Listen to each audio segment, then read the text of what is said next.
வணக்கம். உங்களுக்காக செல்வராஜ். இந்த பதிவு ஒரு பயிற்சி நோக்கத்துக்காக மட்டும் கொடுக்கப்படுது. அதனால தயவு செய்து பயிற்சிக்கு மட்டும் பயன்படுத்துங்க. ரெக்கமெண்டாக எடுத்துக்காதீங்க. வாங்க சேனலுக்குள்ளே போகலாம்.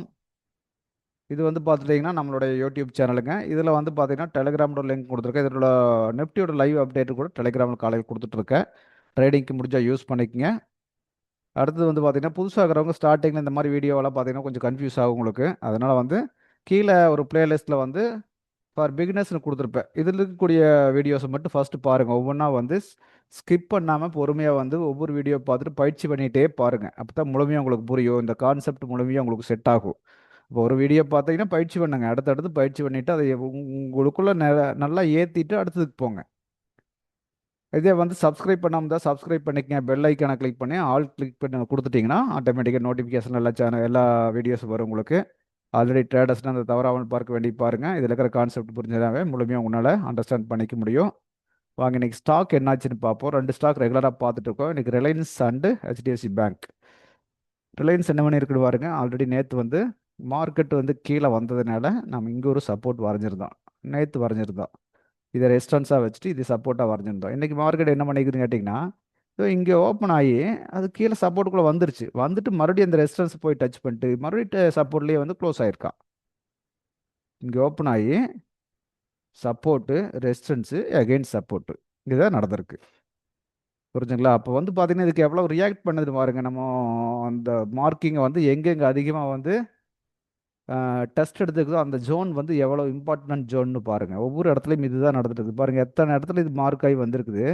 அந்த ஜோன் எவ்வளோ இம்பார்ட்டண்ட்டாக இருக்குன்னு பார்த்துங்க. அதே மாதிரி கீழேயும் வந்து மார்க் பண்ணது அப்படியே மல்டி கனெக்ட் ஆகிறது எங்கன்னா அங்கே தான் வந்து மார்க்கெட் வந்து தொட்டுட்டு மேலே போயிட்டு அங்கே தான் வந்து முடிஞ்சிருக்கான்.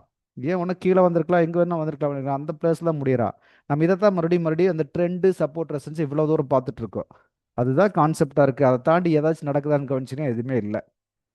5 மினிட்ஸில் பார்க்கலாம் இது என்னென்ன வந்து நம்மளுக்கு ஆப்பர்ச்சுனிட்டியாக கொடுத்துருக்குன்னு சொல்லிட்டு.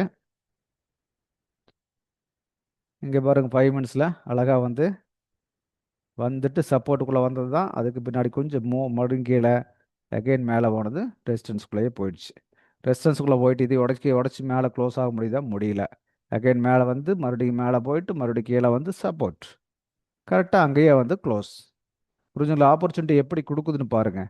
இந்த இடத்துல நியர்பை செல் போயிருந்தா கிட்டத்தட்ட இந்த இடத்துல கவர் பண்ணியிருக்கலாம். அது வரைக்கும் வெயிட் பண்ணிட்டு இடையில இங்கெல்லாம் எங்கேயும் ஒடியாரணுங்கிறதே கிடையாது. வெயிட் பண்ணி அழகாக கிடைக்கக்கூடியதை முழுமையாக புக் பண்ணி பழகணுங்க.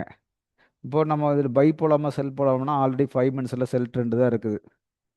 கரெக்டுங்களா? லோ மட்டும் தான் உடச்சிட்டு வந்திருக்கு. அப்போது பை போகணும்னு நினச்சிங்கன்னா இதுக்கு மேலே போய் ட்ரெண்டு மாறுறதுல இதுக்கு மேலே போய் க்ளோஸ் ஆகணும். அது எங்கேயுமே க்ளோஸ் ஆகலை. அப்படிங்கும்போது செல் ட்ரெண்டுக்கு மட்டும் ஆப்பர்ச்சுனிட்டி கிடைக்காதெல்லாம் யூஸ் பண்ணலாம்.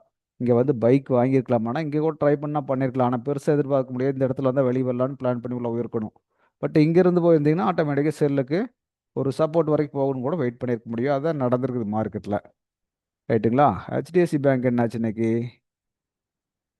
அவங்க நேற்றே போட்டிருந்தோம். இது சப்போர்ட்டாக நம்ம வரைஞ்சி வச்சுருந்தோம். மார்க்கெட் இங்கே தான் வந்து க்ளோஸ் ஆகிருந்தோம். அதனால் இந்த சப்போர்ட் முன்னாடி இருந்து நம்ம ட்ராக் பண்ணி வச்சுருந்தோம்.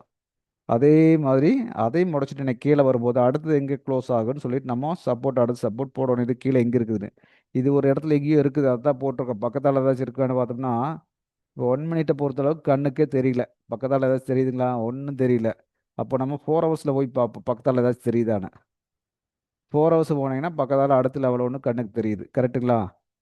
அந்த லெவல் விட்டுச்சுன்னா ஆல்ரெடி நேற்று இப்படி தொலாவி தான் போட்டோம். இந்த லெவலை போட்டிருந்தோம். இந்த லெவல் அதையும் உடச்சி கீழே வர்றாங்க போது இதை விட்டு அடுத்த லெவல் எது போகணும்? இந்த லெவல் வரணும் இல்லைங்களா? இதோ இந்த இந்த இந்த எடுத்த இடத்துல இதை போட்டிருக்கோம். அடுத்த லெவல் இது வரைக்கும் வரணும் அப்படின்னு. அதையும் பிரேக் பண்ணிச்சு இந்த இடத்துக்கு வரைக்கும் வரும். அதுதான் கான்செப்ட். அதுதான். அதுக்கு முன்னாடி ஜாயினிங் எங்கெங்கே இருக்குது அப்படின்னு பார்த்து நம்ம ஃபுல்லாக மார்க் பண்ணோம்னா தான் இதை கரெக்டாக ட்ரேடிங்க்கு நம்ம யூஸ் பண்ண முடியும். புரிஞ்சுங்களா? இதை விட்டாச்சுன்னா அடுத்தது 1 டேயில் வச்சுருக்கேன். டே கேனல் பாருங்கள் இந்த இடத்துல எப்படி சப்போர்ட் காட்டுதுன்னு. இந்த இடத்துல ஒரு ஏரியா 2 சப்போர்ட் ஏரியா இதை வச்சுட்டு இப்போ போட்டிருக்கோம். அப்போ வந்து பார்த்தீங்கன்னா இது இங்கேயே திரும்பணுங்கிறது இது வரைக்கும் ஆப்பர்ச்சுனிட்டி இருக்குது அதுக்கு. இது வரைக்கும் கூட வந்து திரும்பலாம் பாருங்கள். இந்த இந்த ரிஜெக்ட் பாயிண்ட்ஸு, இந்த பாயிண்ட்டு இது இங்கே சப்போர்ட் பாயிண்ட் இது எல்லாம் கனெக்ட் பண்ணி நம்ம போடுறதா கரெக்டாக இருக்கும். இதை விட இந்த இடம் தான் பெஸ்ட்டு. ஆனால் இவ்வளோ தூரம் மார்க்கெட் வருமானு தெரியாது. இவ்வளோ தூரம் என்ன வரணும், கொஞ்சம் நல்லாவே கீழே வரணும். பார்ப்போம் என்ன பண்ணுதுன்னு பார்க்கலாம். 5 மினிட்ஸில் பார்த்தீங்கன்னா இது என்ன ஆப்பர்ச்சுனிட்டியாக கொடுத்துருக்குது அப்படின்னு பார்த்தீங்கன்னா அதான் அந்த பிரேக் ஆனோடனே வர்றதே செல் ட்ரெண்டில் வந்துட்டு இருக்குது. நீங்கள் கவனிச்சு பாருங்கள், எங்கேயாச்சும் கையை உடச்சிருக்கானு எங்கேயுமே இல்லை. அப்படியே வந்து இது இன்னைக்கு நடந்தது. அப்படியே மேலே போல மேலே போல அப்படியே கீழ் நோக்கியே தான் வந்துட்டு இருக்கான். புரிஞ்சுங்களா? வந்தது பாருங்க, இங்கேயே இந்த இந்த ரெசிஸ்டன்ஸிவே இந்த சப்போர்ட்டை ரெசிஸ்டன்ஸாக மாற்றிட்டு மேலே வந்து அதே இடத்துல தொட்டு போட்டு கீழே விட்டா. புரிஞ்சுங்களா? இப்போ இது இப்படியெல்லாம் பார்க்கணும். பார்க்க தெரிஞ்சுனா தான் நம்ம இது ஈஸியாக வந்து அண்டர்ஸ்டாண்ட் பண்ண முடியும். கரெக்டாக வந்து கீழே வந்துட்டு மார்க்கெட் வந்து செல் ட்ரெண்டில் தான் இன்னும் இருக்குது அப்படின்னு நம்ம கன்ஃபார்ம் பண்ணிட்டோம். அப்போ என்ன பண்ணுது, மேலே வர்ற மார்க்கெட்டு இது வரைக்கும் உடச்சிட்டு உடச்சிட்டு கீழே வந்துட்டு இருக்குது. அப்போ நம்ம இதையே ரெசிஸ்டன்ஸாக போட்டிருப்போம். ஆட்டோமேட்டிக்காக மேலே வந்து அந்த ரெசிஸ்டன்ஸ் விட்டுட்டு எகைன் கீழே வருது. இந்த மாதிரி கரெக்டாக தெரியும் நம்மளுக்கு என்ன நடந்துட்டு இருக்குதுன்னு தெரிஞ்சுனா தான் இது நம்ம அண்டர்ஸ்டாண்ட் பண்ண முடியும். பாருங்க, பொறுமையாக ஒவ்வொன்றா பாருங்க, வீடியோ பாருங்க. இந்த ஃபர்ஸ்ட் ட்ரெண்டை பற்றி சொல்லியிருக்கேன், அந்த வீடியோ பார்க்காம இருந்தால் பார்த்துக்க. பார்த்துட்டு இதில் பார்த்தீங்கன்னா உங்களுக்கு ஈஸியாக புரியும். ட்ரெண்டு சப்போர்ட் ரெசிஸ்டன்ஸ் பற்றி சொல்லியிருக்கேன். ஃபர்ஸ்ட் அதை பாருங்க, பார்த்துட்டு இதை பாருங்க, அப்போ தான் உங்களுக்கு அண்டர்ஸ்டாண்ட் ஆகும். ரைட், அடுத்த வீடியோவில் பார்க்கலாங்க.